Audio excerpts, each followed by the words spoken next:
Veamos los inicios de esta disciplina. Nos remontamos a la Revolución Industrial en un contexto económico que hacía dos grandes divisiones.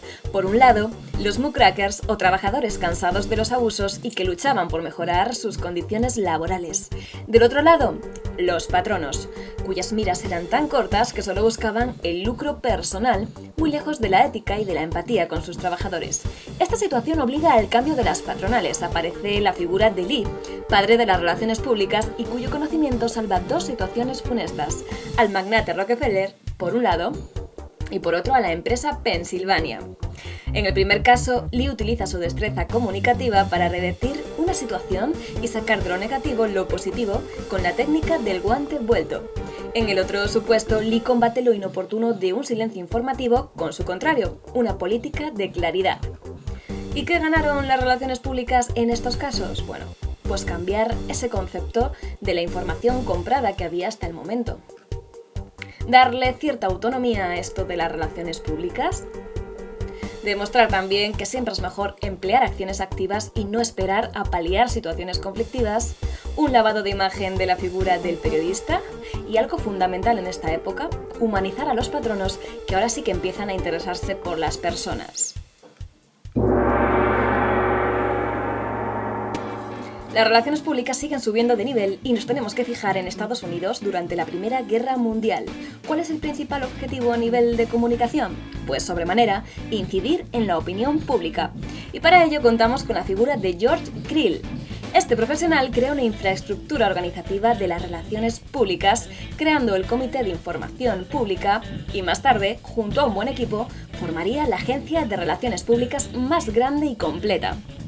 Asistimos entonces al despegue tecnológico de esta disciplina. ¿Y qué se demostró? Bueno, pues que con los medios adecuados se puede influir sobre la opinión pública de manera activa. Se trasciende además del caso concreto y encontramos una utilidad mucho más universal. Y grandes profesionales se llevan ese conocimiento a las empresas privadas.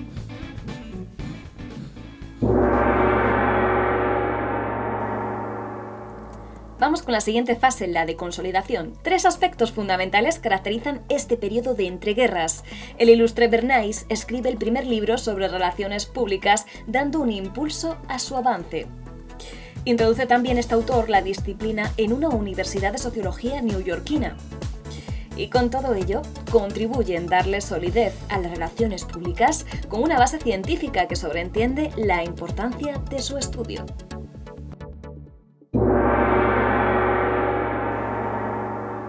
Con tanta evolución, las relaciones públicas no podían sino generalizarse. La resaca de la gran crisis del 29, económica pero también existencial, azota a la población estadounidense y también a Europa. Dos maneras diferentes de enfrentarse a esta coyuntura, protagonizadas por Roosevelt y Goebbels en sendos contextos. ¿Y qué tienen en común?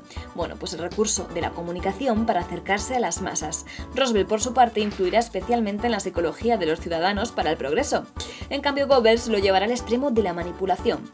Las relaciones públicas convierten al presidente en un líder moral, cercano con las personas, que cohesionará un país en vías de transformación y además se vale de ellas para promover la participación en la guerra.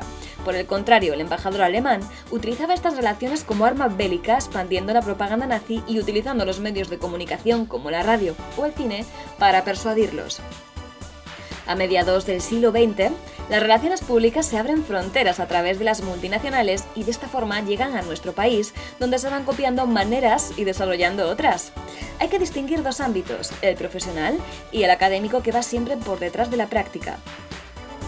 Es en los años 80 cuando el contexto económico favorece el verdadero despegue de las relaciones públicas, potenciado aún más por los Juegos Olímpicos del 92, pero servirán para invertir recursos sobre todo en el producto, en el aspecto más comercial. Se caracterizan las empresas por las relaciones de tú a tú con los medios, siendo su talón de Aquiles, de cara a invertir en relaciones públicas, la consistencia empresarial, ya que abundan en España las pequeñas y medianas empresas. Además, se recurrirá a la función asesora ocasionalmente, solo en situaciones de crisis o comunicativas, y se van formando las primeras asociaciones empresariales. En cuanto a su estudio, aparecen las primeras publicaciones sobre la materia. También es una disciplina que complementa otras carreras universitarias, hasta finalmente elevarse como una licenciatura más. Pero lo cierto es que la investigación en relaciones públicas sigue siendo muy deficiente.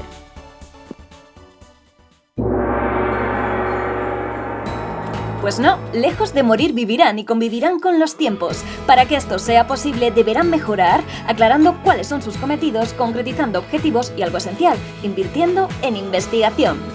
Y es que ya hay una concienciación empresarial, pero que exige el conocimiento profundo de la organización.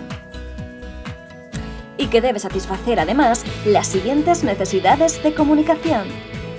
Como adaptarse a las nuevas tecnologías, encontrar profesionales más especializados y dominar sobremanera situaciones de crisis o de asuntos públicos. Que así sea.